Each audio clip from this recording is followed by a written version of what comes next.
Hello and welcome to Sassy Silver Screen. In today's countdown, we're taking you through 10 things the 2022 biopic film of Elvis illustrated about the king of rock and roll that just weren't so. Starring Tom Hanks as Colonel Tom Parker and the dazzling Austin Butler as Elvis, director Baz Luhrmann's latest masterpiece had everyone raving. We love the movie too, but noticed just a few things that it got wrong about the king's actual life. Let's look at some scenes from the 2022 biopic that don't show the truth about the king of rock and roll's life. Our countdown looks at Elvis's criminal record, his complicated relationship with his manager Colonel Parker, and so much more. If you haven't seen Elvis yet, then you really should. We'll forgive you for now, but prepare for some major spoilers up ahead. And if any of our truth bombs catch you out, feel free to leave a comment below. Number 10. Colonel Parker and Elvis making a deal on the Ferris wheel. You are the best person I could ever hope to work with. The story opens with Colonel Tom Parker meeting Elvis backstage during the Louisiana Hayride show. After seeing a young Elvis wow a flock of adoring women, the Colonel tracks him to a carnival. Leading Elvis into the Hall of Mirrors and onto a Ferris wheel, Parker praises Elvis before they dramatically finalize the young star's professional management contract. This grand funfair climax never happened though. Parker managed country star Hank Snow when he met Elvis. At that time, Elvis was managed by Bob Neal, and using the Hank Snow tour, Parker and Neal booked and toured Elvis together. Even though Neal remained the official manager of Presley, Parker was becoming increasingly involved in his career, and by 1955, he was the special advisor for the singer. Parker became Elvis's official manager after the contract with Neal ended in 1956. The management change was gradual and nowhere nearly as dramatic as what the movie shows us. The reality wouldn't have made for such a fantastic scene though, so we're not really going to complain about the filmmaker's creative liberties. Would you have preferred they stuck to the original slower transition into management, or were you just as wowed by the funfair scene as we were? Let us know in the comments below. Number 9. Presley did not perform Trouble on the 4th of July. First of all, Elvis's hip shaking during concerts did some damage to his career, forcing him into humiliating events like singing Hound Dog to a live dog on national television. Things definitely got a bit shaky for both on-screen and real-life Elvis, but in reality, Elvis did not get arrested for his irresistible wiggling. Presley's real-life arrests were for speeding and fighting.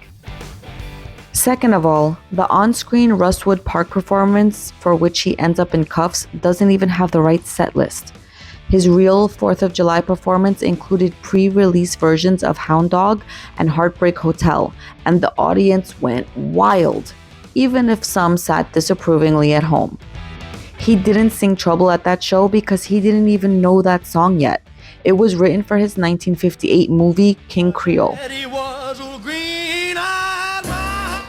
The Rustwood performance is still our favorite scene in the film though. Number 8.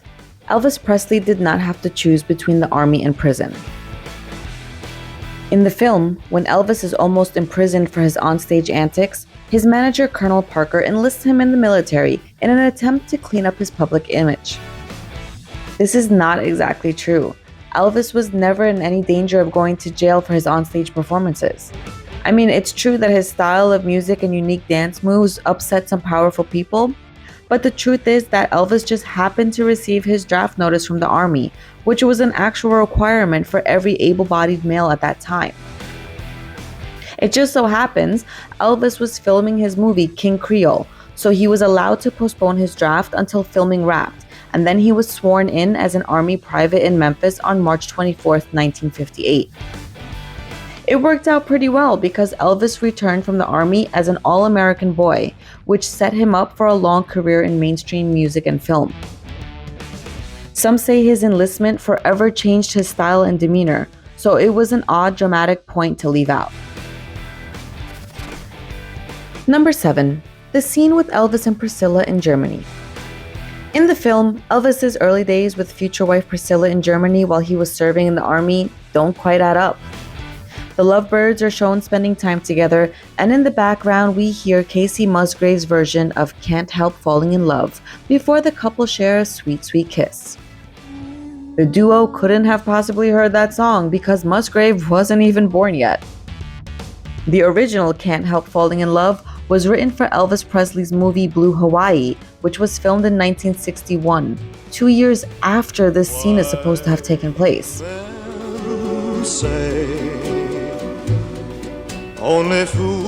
I mean, we'll give them a pass since it makes for such a sweet love scene, but it's hard to believe that an Elvis fanatic as big as Baz Luhrmann missed this one. Oh, and another thing, in real life, Priscilla was only 14 years old when she met Elvis, a lot younger than what they depict her to be in the film. Number 6. Priscilla did not set up Elvis's rehab stay. Near the end of the film, a worried Priscilla tries to convince Elvis to check into a rehab facility and get some rest after his upcoming performance. Worried and upset, she begs him to seek help and overcome his addictions. She tells him that it's all been arranged and all he needs to do is go. While it's true that real-life Priscilla still had concern for Elvis's well-being after their divorce, she never made the arrangements for him to actually go to rehab. And for someone as hard-headed as Elvis is said to be, rehab probably wouldn't have helped. Of course, that's according to Priscilla's real-life retelling in her book, Elvis by the Presleys. So what do you think of all these shocking truths so far? Leave a comment below and let us know. Number 5. Elvis didn't double-cross the Colonel during the 1968 Christmas special. According to the movie, Elvis met with Steve Binder and Bones Howie for the first time at the Hollywood sign, and those two men would become his directors and sound engineers for the 1968 NBC TV special, forever referred to as Elvis's comeback special. Fast forward to when Elvis came out in black leather and began singing rock songs instead of Christmas carols during the show's taping as a surprise to the Colonel, the network, and the sponsor. Again, not true. Elvis really didn't like the idea of a Christmas special, and he didn't like arguing with the Colonel. However, executive producer Bob Finkel convinced the Colonel they should do something different. The whole thing was actually approved by the Colonel in early May, almost 2 months before the show started taping. Still, the creative direction in the film had us all sitting on the edge of our seats in anticipation of what the Colonel's reaction would be when he found out that Elvis had tricked him. Good play, Baz. Good play. Number 4. RFK did not pass away during the comeback special taping. In 1968, real-life Elvis Presley was deeply affected by the fatal shooting of Senator Robert F. Kennedy, just as he was for the murder of Reverend Martin Luther King Jr. earlier that year. The film suggests the incident occurred during taping, and while it makes for a great story, it just isn't true. Sadly, the senator lost his life weeks before the special was taped. One part that this scene did get right is that the song If I Can Dream was written to replace the otherwise scheduled Christmas carol that Elvis was supposed to close the show with. There must be lights burning brighter. Due to the deaths of the senator and reverend, Elvis felt the need to express the pain that the nation was feeling, and also his hopes that America could get through such a crisis and heal. The comeback special was his chance to release the iconic song we know today. As he says in the film, when things are too dangerous to say, sing. Number 3. Elvis was not the highest paid actor of his time. On screen, Colonel Parker reminisces about Elvis, whom he mentored and outlived. Parker informs audiences that Presley was the highest paid actor of his time. The highest paid actor in Hollywood history. That statement is false, as Elvis was paid $1 million for Harem Scarum in 1965, and according to Guinness World Records, Marlon Brando received $1.25 million for his film Mutiny on the Bounty 3 years earlier in 1962. But given Parker's history of lying and dishonesty, we wouldn't put it past him to make this stuff up. Number 2. The International Hotel never sponsored Elvis. In the film, Elvis abandons his first ever international tour to pursue a golden chance provided to him by the Colonel. The Colonel arranged a 6-week engagement at a new hotel, and it would not cost Elvis a dime. Of course, this part of the film provides for a really good amount of foreshadowing as to the real reason why Elvis never did the international tour, but we'll get to that in a different video. And the number one thing that the Elvis 2022 movie got wrong was when Elvis supposedly fired the Colonel on stage during a live show.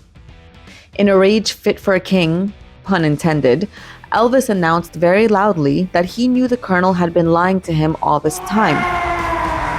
While this scene brings many pieces of the movie together, including why the Colonel never allowed Elvis to do an international tour, this onstage outburst didn't actually happen. There was a time when real-life Presley did publicly lose his temper at the hotel when he heard that his favorite kitchen employee was fired. But according to Alana Nash, Parker's biographer, Presley and Parker actually had a private fight that resulted in Parker's firing. Sucking old vampire, you bled me dry and you still want more? I have to admit, the scene, however untrue it was, really had me on the edge of my seat. Well, I will personally loan you the money.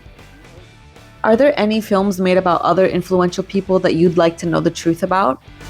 Let us know in the comments which movie we should investigate next, and hit subscribe to make sure you don't miss the next review.